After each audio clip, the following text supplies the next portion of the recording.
La lumière est un programme qui informe les processus cellulaires de nos cellules, communique entre elles par l'échange de biophotons, lumière ultra-ténue porteuse d'informations, porteuse de vie. Travaux du biophysicien Fritz Albert Popp sur le rayonnement cellulaire. La lumière est fondamentale pour toute forme de vie terrestre. Nous savons de longue date que la lumière solaire est utilisée par les végétaux pour synthétiser diverses substances, parmi lesquelles on peut citer les sucres. Dès 1927, le professeur soviétique Alexander Gurevitch découvrait que des radicelles d'oignons communiquaient entre elles sous terre grâce à des émissions de rayonnement ultraviolet. Cette communication déterminait une modification de la multiplication cellulaire de la radicelle de l'oignon voisin. Gurevitch appelait cette radiation mitogénétique. Cette découverte était tellement extraordinaire pour l'époque que Gurevitch fut traité de faussaire et traîné dans la boue par la plupart des biologistes de l'avant-guerre.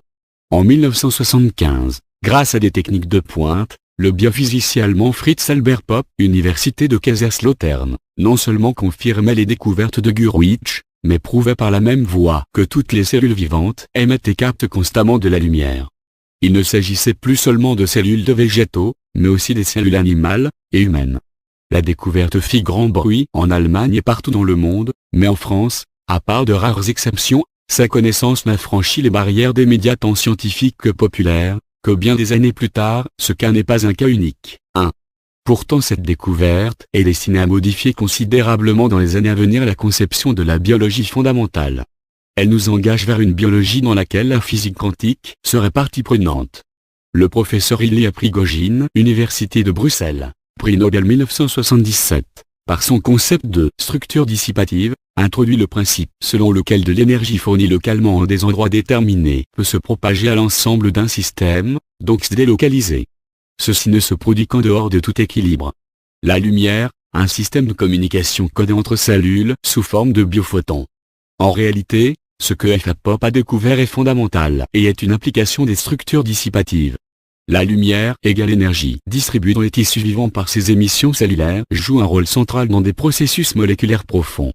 Cette lumière est présente sous la forme de quantités d'énergie bien définies émises de manière synchronisée, photons. Ces photons biologiques ou biophotons, assimilables à des particules de lumière, donc associées à une fréquence électromagnétique lumineuse particulière, excitent les molécules en modifiant leur niveau énergétique et permettent ainsi le déclenchement de réactions biochimiques importantes. Nous pouvons affirmer aujourd'hui que chaque processus chimique dans nos cellules est initié grâce à une émission particulière de biophotons. Chaque biophoton représente une quantité définie d'énergie appelée quantum. Ceci nous permet de comprendre que les événements cellulaires sont régis par des processus relevant de la physique quantique. Ces particules de lumière ne concernent pas seulement les tissus exposés à la lumière solaire comme la peau, mais aussi les tissus profonds, reins, foie, poumons, pancréas, par exemple. En somme, ces biophotons vont de cellule en cellule et sont en quelque sorte l'objet d'échanges. Attention, il ne s'agit pas ici de phénomènes de fluorescence ou de photoluminescence comme on peut en rencontrer chez certaines algues ou avec des tissus morts en cours de décomposition. Ces émissions de biophotons sont des manifestations de la vie normale de cellules vivantes impliquées dans le fonctionnement d'un tissu ou d'une colonie de cellules.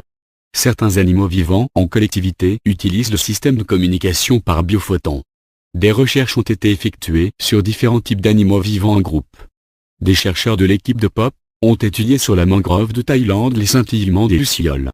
Grâce à des appareils très précis, ils se sont rendus compte de ce qu'au bout de quelques minutes de vol en commun, toutes les lucioles émettaient leurs vibrations lumineuses au même rythme, en cohérence. Cette cohérence est un signe de coordination, de coopération entre les différents individus du groupe.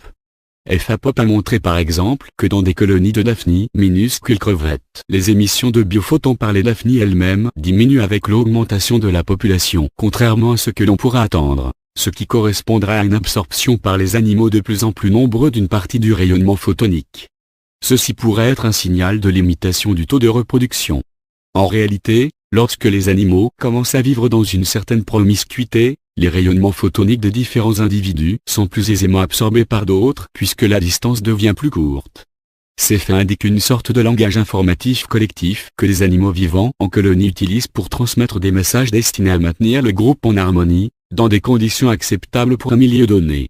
L'ADN est le siège de ces échanges de biophotons. F. Popp et ses collaborateurs ont aujourd'hui démontré que ces émissions de lumière se font au niveau de l'ADN. Ils ont même prouvé que l'énergie lumineuse est stockée dans l'ADN sous forme de biophotons et que ce stockage peut perdurer pendant toute la vie de la cellule. Lorsque des cellules groupées en tissu vivant meurent, elles émettent tout ensemble leur rayonnement photonique, ce qui tend à indiquer que leur fonctionnement tout comme leur mort sont étroitement coordonnés. Il s'agit là aussi d'émissions cohérentes. Les gènes émetteurs de l'ADN sont également des récepteurs, si bien qu'un échange énergétique s'établit entre le corps vivant et le milieu extérieur. Ce dialogue par flux extrêmement ténu entretient les mécanismes de la vie en puisant son organisation interne, diminution de l'entropie dans la lumière solaire ambiante, laquelle est également cohérente sur un espace restreint. 1. Pop FA, Biologie de la lumière, édition Résurgence, Pieter Liège, réédition 2002, 228 pages. Diffusé en librairie et magasin bio par DG Diffusion. 2. Recent advances in biophoton research and its applications. 1992 edition World Scientific Publishing.